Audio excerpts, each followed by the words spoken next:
Be me, 34-year-old corporate strategy consultant at a prestigious firm in Seattle, engaged to Vincent for 8 months now, together for 3 years total.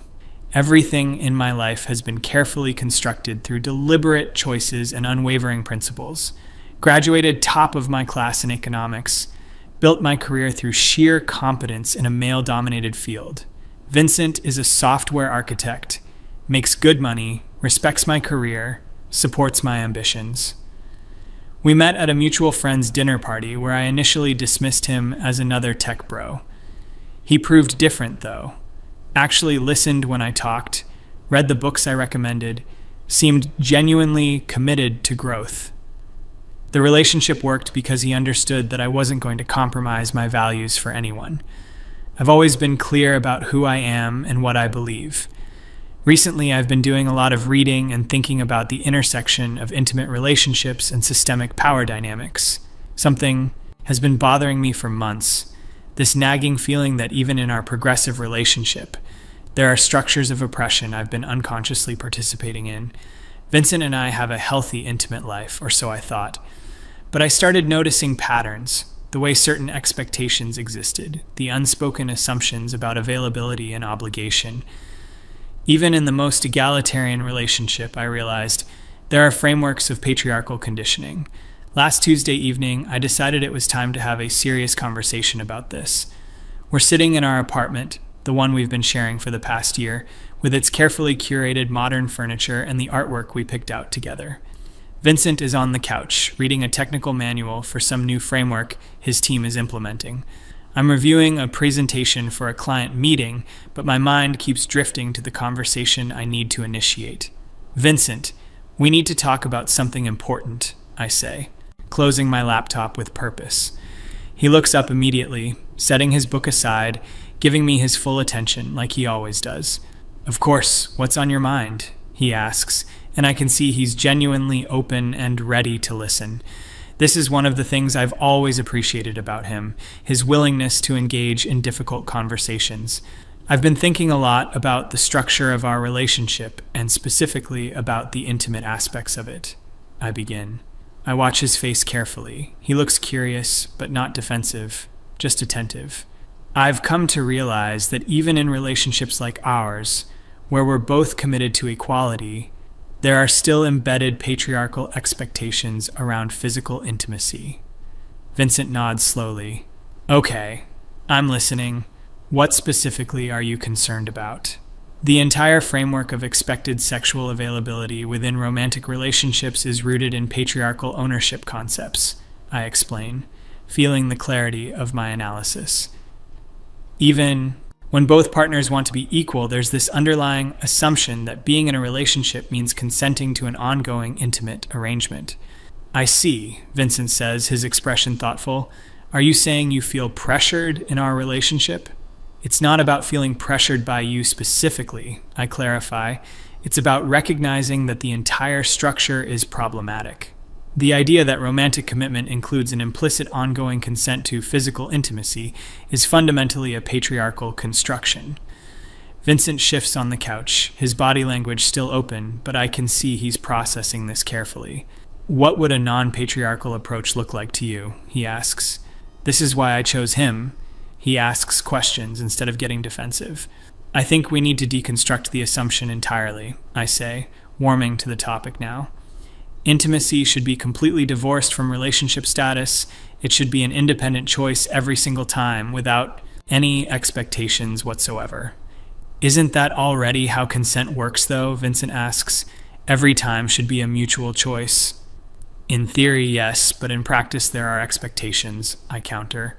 If we go weeks without intimacy, there's a tension, an unspoken question about why, an assumption that something is wrong. That expectation itself is the problem. It's a patriarchal residue. Vincent is quiet for a long moment, really thinking about this. So, what are you proposing specifically for us? He finally asks. I think we should eliminate the expectation entirely, I say, feeling confident in my analysis. We should approach our relationship as a partnership of equals that doesn't include any assumptions about physical intimacy. if it happens, it should be completely spontaneous and free from any framework of expectation or obligation. I can see Vincent processing this. His face is hard to read. And you think this would make our relationship more equal? He asks. I think it would make our relationship actually equal, I respond. Right now, even with all our progressive values, we're still operating within a patriarchal template. I need you to understand this isn't about you personally. It's about dismantling oppressive structures even in our most intimate spaces.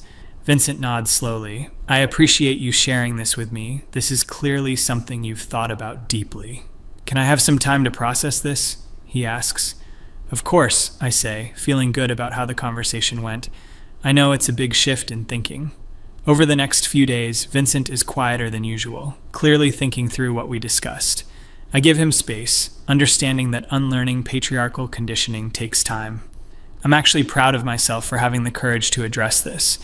At work, I'm leading a major project to restructure our client engagement model. My team is mostly men, which has never intimidated me. I've always known I was smarter and more strategic than most of them. There's David, who's been with the firm for a decade and clearly resents that I was brought in above him. There's young Trevor, who tries too hard to impress everyone. And there's Ramon, who's actually competent but lacks the strategic vision to lead. I'm in a meeting presenting my restructuring proposal to the senior partners. David keeps trying to poke holes in my analysis, asking questions designed to make me look unprepared. The revenue projections seem optimistic, he says. What's your confidence interval on these numbers? I don't miss a beat. The projections are based on a conservative estimate of a 15% conversion rate improvement. Our pilot program showed 23%, so if anything, I'm being pessimistic. I see him shrink back slightly. He has nothing. The senior partners approve my proposal with minimal changes. After the meeting, my colleague Jennifer catches up with me in the hallway. That was impressive in there. She says, David looked like he wanted to disappear. He should have done his homework, I reply. I don't have patience for people who try to undermine work they haven't bothered to understand. Jennifer laughs. You never do. That's why you're going to make partner before any of them. She's right. I'm on track for early partnership, youngest woman to achieve it at this firm.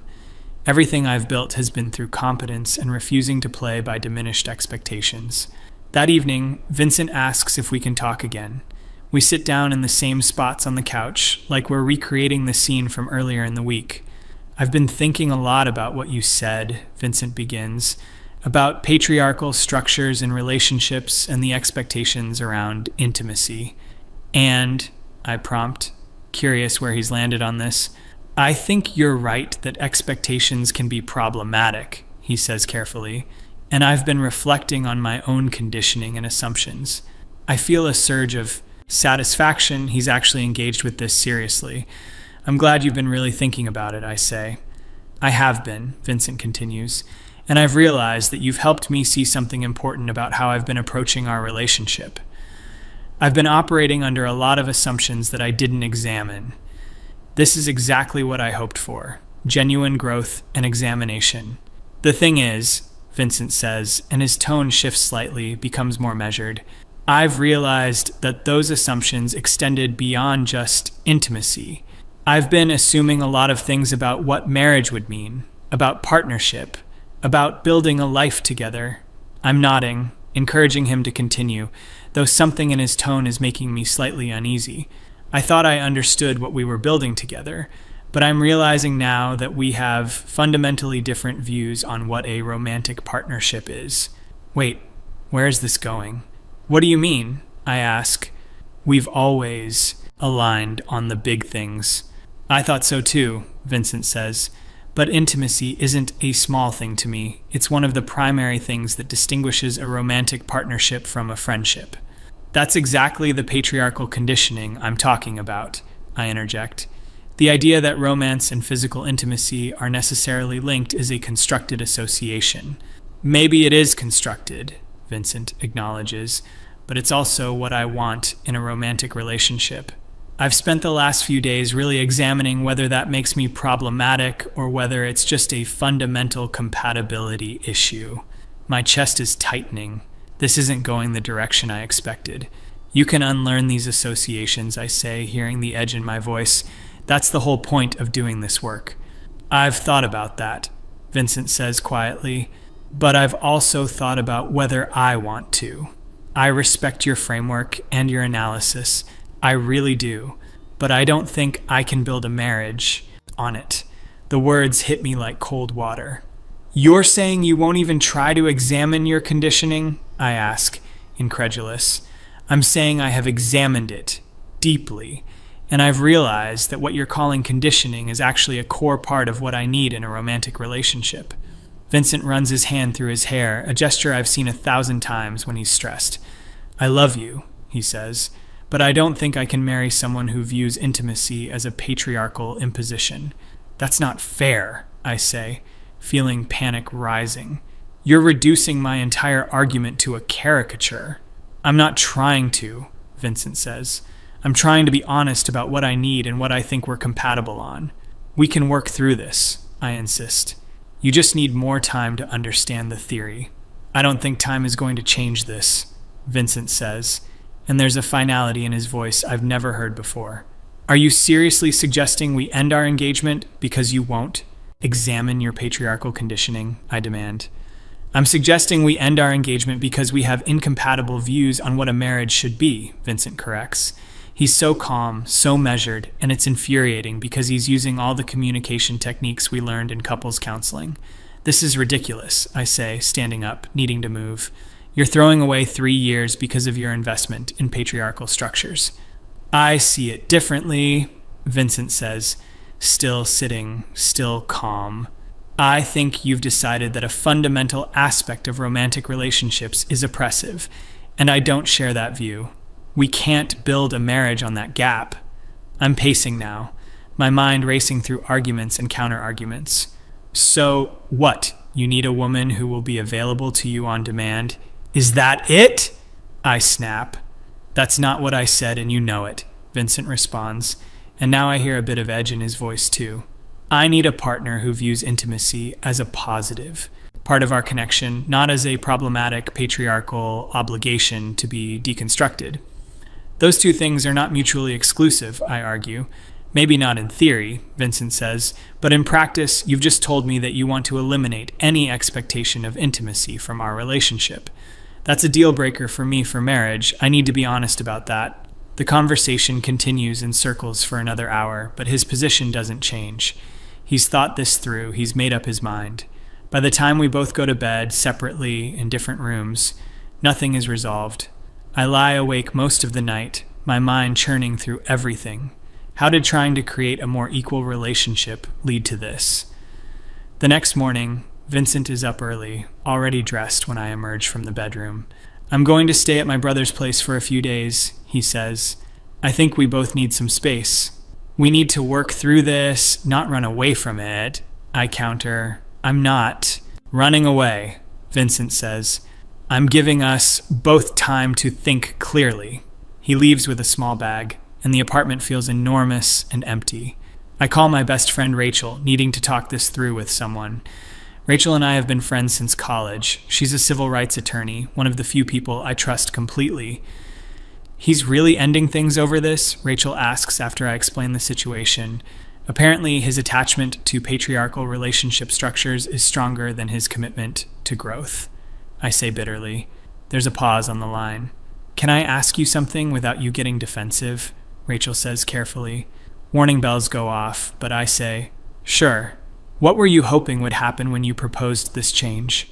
Rachel asks. I was hoping we could build a more equitable relationship, I say, obviously. Right, but practically speaking, Rachel presses, what did you envision your intimate life looking like? I envisioned it being free from expectation and obligation, I explain, spontaneous and chosen every time without any framework of entitlement. Okay, Rachel says slowly, and did you consider that Vincent might experience that as rejection or as you not wanting him? That's his conditioning talking, I respond. The idea that lack of sexual availability equals lack of desire is patriarchal. Maybe, Rachel says, but it's also pretty human to want to feel desired by your partner. I do desire him, I protest. That's not what this is about.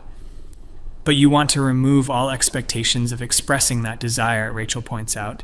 Can you see how, from his perspective, that might feel like a pretty significant withdrawal? Why are you taking his side? I demand, feeling betrayed. I'm not taking sides, Rachel says. I'm trying to help you see the perspective of someone you love. We end the call shortly after. I'm too agitated to continue the conversation productively. I throw myself into work, leading the implementation of my restructuring plan. The project is complex, requiring buy-in from multiple departments and careful change management. David continues to be obstructionist, questioning my decisions in meetings and trying to undermine my authority with the team. In a team meeting, he raises concerns about the timeline. I don't think this is realistic, he says, pointing to the project schedule. We're setting ourselves up for failure. The timeline is ambitious but achievable, I counter, unless you're saying your team isn't capable of meeting these benchmarks. It's a calculated move, putting him in a position where disagreeing makes him look incompetent. My team is capable, David says tightly. I'm questioning the overall strategic approach. The partners have approved the strategic approach, I remind him. At this point, we're in execution mode, not strategy debate. I see Ramon and Trevor exchange glances. David is clearly losing the room. After the meeting, I'm reviewing implementation details when I get a text from Vincent. Can we meet tomorrow evening to talk? There are things we need to decide.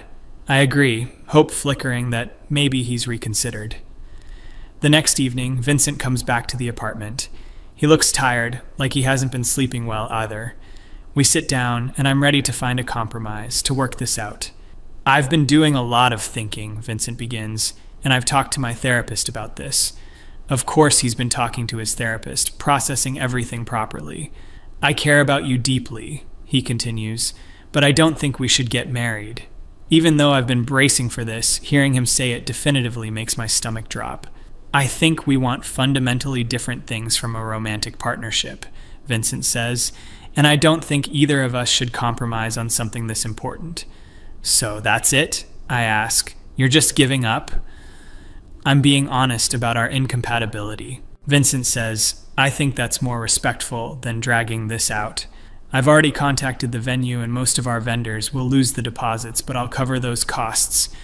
He's already started canceling the wedding. He's been planning this. You've already made all these decisions without even trying to work through this with me, I say, anger rising. We did try to work through it, Vincent says. We had multiple conversations, and we're at an impasse. An impasse you created by refusing to examine your conditioning, I shoot back. You can frame it that way if you need to, Vincent says, but from my perspective, you declared that a fundamental aspect of our relationship was patriarchal oppression and needed to be eliminated. I'm allowed to not want to build a marriage on that foundation. The conversation goes in circles again, but the outcome is the same. Vincent starts moving his things out over the next week. We'll need to deal with the lease and the shared belongings, all the practical unraveling of a shared life. I tell people at work that the wedding is off, keeping it brief and professional. Jennifer is sympathetic. I'm so sorry. Are you okay? I'm fine, I say. It's better to figure out incompatibilities before marriage than after. I mostly believe this, or I'm trying to. What bothers me most is the feeling that I was right about the analysis, but somehow ended up losing everything. How did having the moral and intellectual high ground result in this outcome? I pour myself into the restructuring project, working 12-hour days. The implementation is going well overall. My timelines are being met. The early results are positive. But David continues to be a problem, and I'm starting to notice that he's coordinating with Ramon and Trevor. They're having meetings I'm not included in, making decisions about implementation details without consulting me. In a status update with the partners, David presents some modifications to my plan. We've identified some inefficiencies in the original approach, he says, and we've developed some optimizations. I'm blindsided. This is my project, and he's presenting modifications without my approval. These changes weren't reviewed with me, I say sharply. I'm the project lead. You've been difficult to reach, David says smoothly, and we needed to move quickly on these issues. It's a lie. I've been responsive to every message, but he's framing it like I've been absent. One of the partners, Gerald, looks between us. These optimizations look sound, and if they improve efficiency, I don't see the issue. The issue is process and leadership structure, I say, trying to keep my voice level. We can't have team members making strategic modifications without coordination. The modifications are tactical, not strategic, David counters, and they're within the scope of my team's implementation responsibilities. He's technically right. The changes are within his domain. But this is clearly a coordinated move to undermine my authority. After the meeting, I confront David directly. What you're doing is transparent, I tell him. You're trying to take credit for my project. I'm trying to make sure the project succeeds, David says, which requires flexibility and team collaboration. Collaboration would involve keeping the project lead informed, I snap.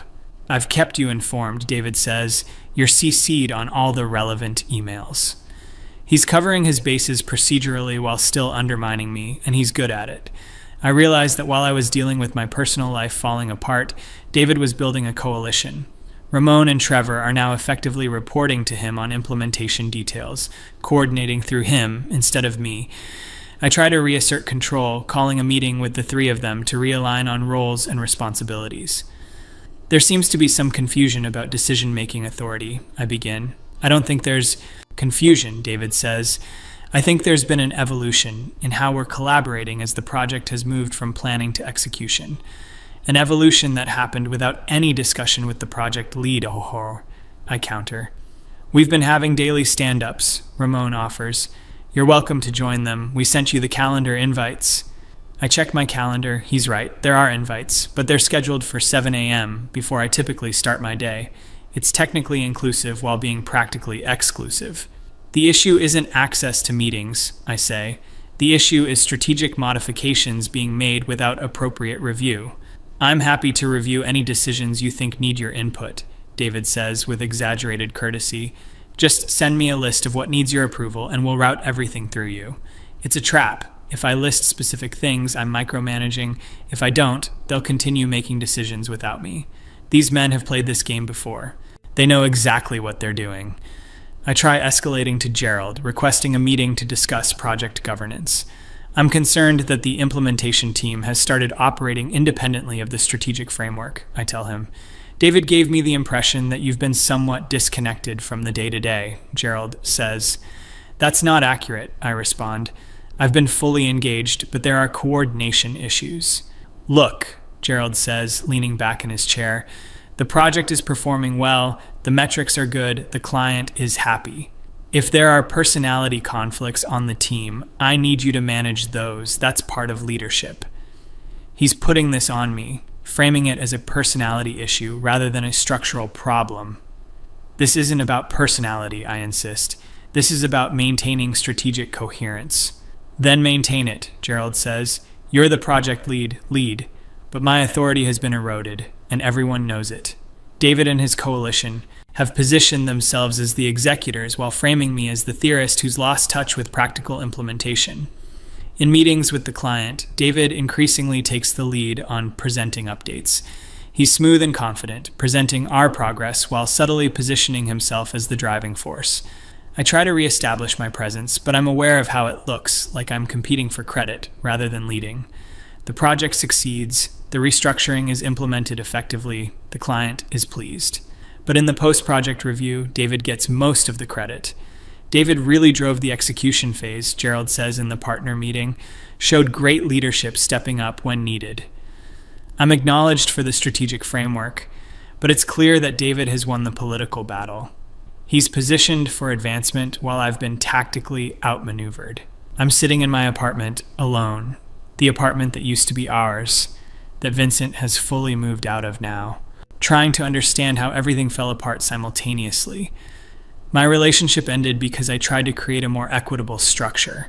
My project was co-opted by men who used procedural tactics to undermine my authority.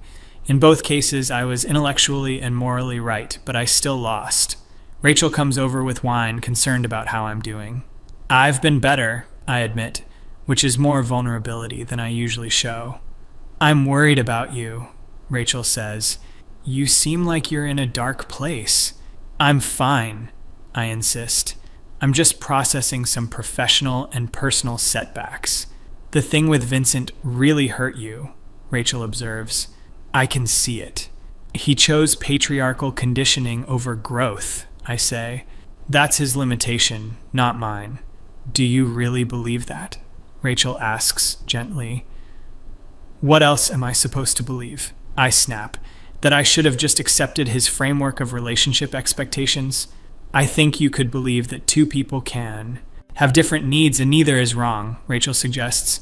But his needs were rooted in problematic structures, I argue. Maybe, Rachel says, or maybe intimacy just means different things to different people, and that's okay. You sound like you're saying I should have compromised my principles, I say coldly. I'm saying that principles are important, but so are relationships, Rachel responds, and sometimes the application of a principle can be more complicated than the principle itself. I don't want to hear this. I don't want to examine the possibility that I was wrong. Because if I was wrong about Vincent, what does that mean about everything else? After Rachel leaves, I'm alone with my thoughts again. I keep replaying the conversation where I first raised the issue with Vincent. I was so certain of my analysis, so confident that I was identifying a real problem. And maybe I was identifying something real, but maybe my solution was wrong. Or maybe Vincent just wasn't evolved enough to understand. That's possible too. I don't know anymore, and the uncertainty is worse than anything. At work, I'm assigned to a new project. Smaller scope, less visibility. It's clear that my trajectory has been affected by what happened with the restructuring. David is leading the next major initiative, the position that should have been mine. I watch him in meetings, seeing the strategies I would have used, the arguments I would have made. He's competent enough, but not more competent than me. He just played the political game better, built alliances, made himself indispensable to the right people. I was so focused on being right that I didn't see the coalition building against me. Just like I was so focused on being right with Vincent that I didn't see him pulling away. One evening, I'm working late in the office. Most people have gone home. Trevor is still there, working on something at his desk. On impulse, I walk over to him. Can I ask you something? I say. He looks up, surprised. Sure. The restructuring project, I begin. When did you start coordinating with David instead of me? Trevor looks uncomfortable. I don't know if I'd characterize it like that. I'm not trying to put you on the spot, I say. I'm genuinely trying to understand what happened. He's quiet for a moment, then says, David started pulling me into meetings about a month into implementation. He positioned it as helping you with the workload, making sure execution details didn't bottleneck with you. And you didn't think to check with me about that? I ask. Honestly? Trevor says, you seemed pretty distracted and David seemed to have a clear handle on things. It seemed like a reasonable distribution of work. Distracted, he saw me as distracted during the period when my engagement was falling apart. I was trying so hard to keep it together, to not let my personal life affect my work, but it showed anyway. The early morning meetings, I say, those were deliberate, weren't they? Trevor shifts uncomfortably. David said you preferred to work later in the day, that you were more responsive to evening communications. It's technically true, I do work late, but it was still a deliberate exclusion tactic. And the modifications that David presented to the partners, I continue, those were developed in those early meetings. Yeah, Trevor admits. David had some good ideas about streamlining the workflow. I'm sure he did, I say. Thanks for being honest with me. I walk back to my office, understanding exactly how I was outplayed. David identified a moment of vulnerability, positioned himself as helpful rather than competitive, and built a shadow structure that gradually replaced my authority. It was strategic and effective, and I didn't see it coming because I was too caught up in my personal crisis. The realization that follows is worse. I created my own personal crisis. I initiated the conversation with Vincent that led to our breakup. I was the one who decided that our intimate life was a problem that needed to be deconstructed. Vincent was happy, we were happy, and I decided it wasn't good enough because it didn't align with my theoretical framework. I sit in my office, staring at my computer screen, feeling something crack inside. What if I was wrong? What if my analysis was academically interesting but practically destructive? What if I destroyed my own relationship in service to a principle that mattered more to me than the actual human being I loved? The thought is unbearable, but once it's there, I can't unthink it. I text Vincent, "Can we talk?" He responds the next day, "I'm not sure that's a good idea."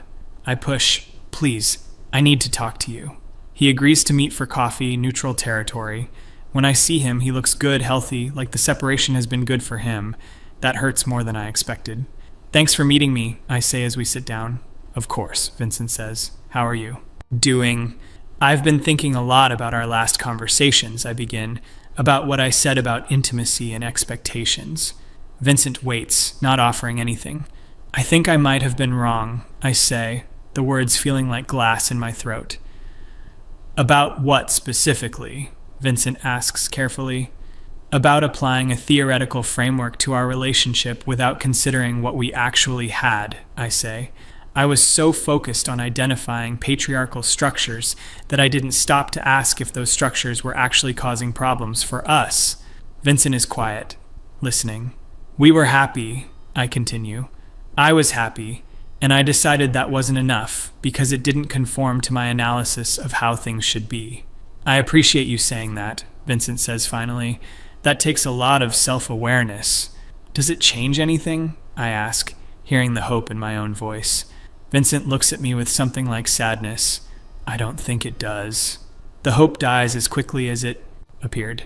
"The thing is," Vincent says gently, "even if you see it differently now, I spent weeks watching you analyze and deconstruct our relationship.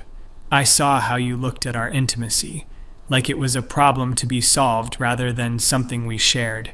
I can't unsee that, and I can't build a marriage wondering when the next aspect of our life will be deconstructed. But I'm telling you, I was wrong," I insist.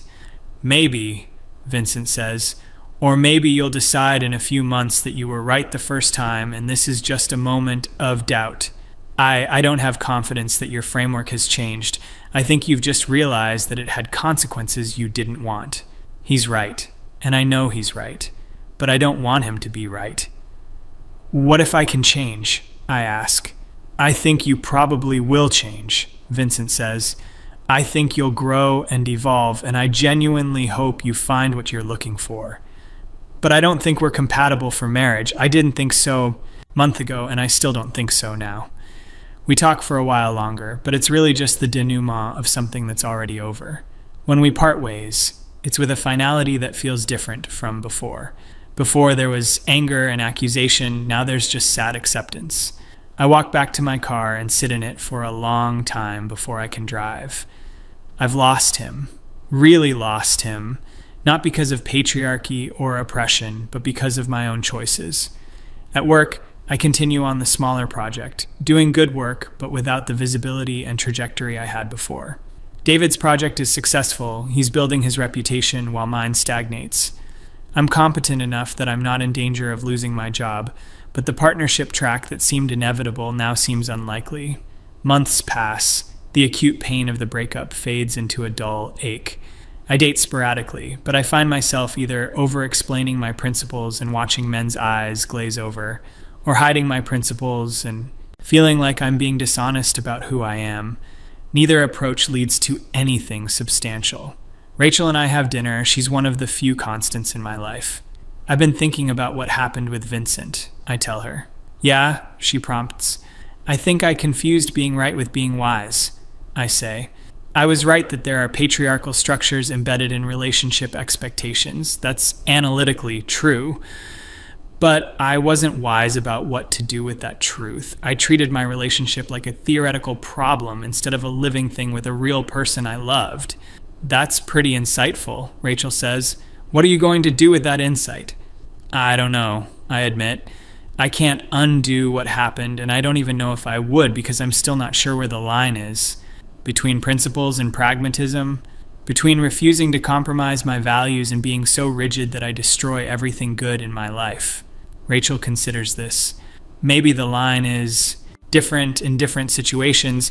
Maybe it's not about finding one rule, but about developing judgment."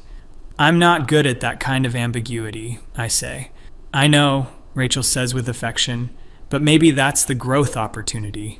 I think about this conversation a lot in the following weeks, about the difference between being right and being wise, about the way I approached Vincent with my analysis, so certain that I was identifying a problem, never stopping to ask if he experienced it as a problem, or if I was creating a problem by insisting one existed.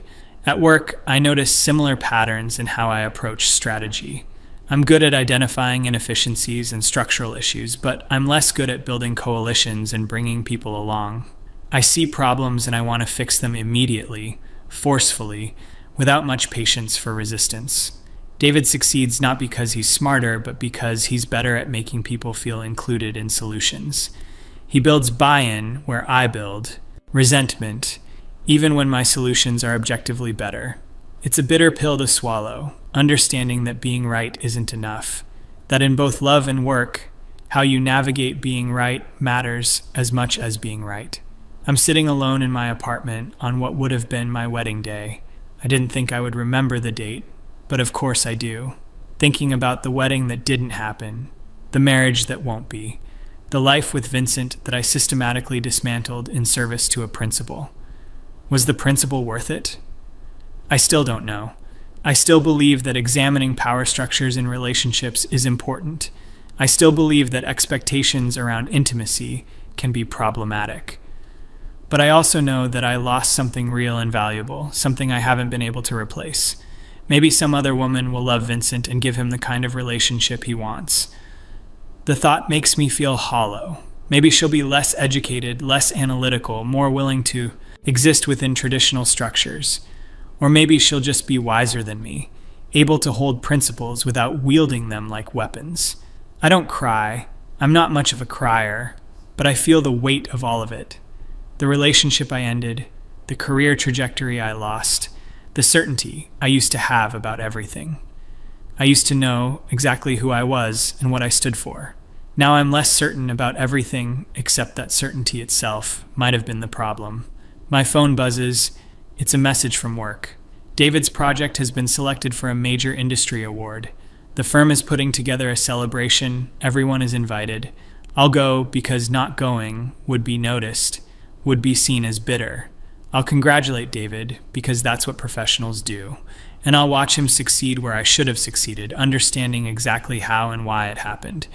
Understanding that I was outmaneuvered not through any grand injustice, but through simple tactical superiority. He played the game better than me while I was too busy being right to notice I was losing. Just like Vincent made the tactical decision to leave before I could deconstruct our entire relationship into nothing. I thought my moral clarity gave me an advantage, but it turned out to be a vulnerability. People who are certain they're right don't watch for threats, don't build defenses, don't compromise. They just push forward, assuming their rightness will be its own justification, until they're alone, passed over, wondering how everyone else failed to see what was so obvious. I'm lying in bed that night, unable to sleep, replaying everything. The look on Vincent's face when I first explained my theory about intimacy. He was trying so hard to understand, to engage with my ideas, and I mistook his engagement for agreement, his love for pliability. I thought I was educating him, helping him grow, when really I was dismantling the foundation of our relationship. And he let me do it, listened patiently, considered it seriously, then made the rational decision to leave before I could finish deconstructing us into nothing. It was smart, actually, smarter than I gave him credit for. I was so focused on the intellectual content of our discussions that I missed the metagame he was playing. He was evaluating compatibility while I was trying to win an argument. Same thing happened with David and the project. I was focused on being right about the strategy, while he was playing a different game entirely. Building relationships, creating dependencies, positioning himself as indispensable. When I finally noticed, it was too late. The coalition was built. My authority was undermined. And the most bitter part is that I can see it all so clearly now, in retrospect. I can analyze exactly how I was outmaneuvered, can identify each tactical error I made, but that clarity doesn't change anything, doesn't undo any of it. It just means I get to fully understand my own defeat, which might be worse than losing while still thinking you were right. I wonder sometimes if Vincent thinks about me, if he ever doubts his decision, or if he's moved on completely, happy that he escaped before I could reduce our entire relationship to a theoretical exercise. I wonder if David knows how deliberately he undermined me, or if he just followed his instincts for political maneuvering. I wonder if anyone else sees the patterns I see, or if I'm the only one analyzing everything to death. Maybe that's the real problem, the analysis itself. Maybe normal people just live their lives without constantly examining the structures and power dynamics. Maybe that's why they're happier, why they build things instead of deconstructing them. But I don't know how to be that person, how to turn off the part of my brain that sees systems and wants to optimize them. Even now, even after everything, I'm analyzing my own failure, looking for the lesson, the framework, the principle I can extract from this experience. Instead of just feeling it, just accepting that I fucked up and lost things that mattered. Rachel would tell me I'm overthinking it, that I need to just feel my feelings. Vincent would probably agree, would say something gentle about how not everything needs to be solved or understood, but they're both talking about a version of me that doesn't exist. I am someone who overthinks, who analyzes, who needs frameworks and principles. The question is whether I can be that person without destroying everything around me, whether I can hold my convictions without wielding them as weapons, whether I can be right without needing everyone else to acknowledge it. I don't have answers to these questions. I just have the wreckage of what I've lost and the clarity of understanding exactly how I lost it, which has to count for something, even if I'm not sure what, even if it doesn't bring back Vincent or restore my career trajectory. Even if all it does is make me slightly wiser and significantly more alone. Maybe that's the trade-off. Maybe wisdom is just the consolation prize for experience. Maybe I'll use this understanding to build something better in the future. Or maybe I'll just keep making the same mistakes with better self-awareness. Either way, I'm here, in this apartment, on what should have been my wedding day, understanding that I valued being right more than being happy, and having to live with the consequences of that choice, which feels less like a moral victory and more like just being wrong in a different way.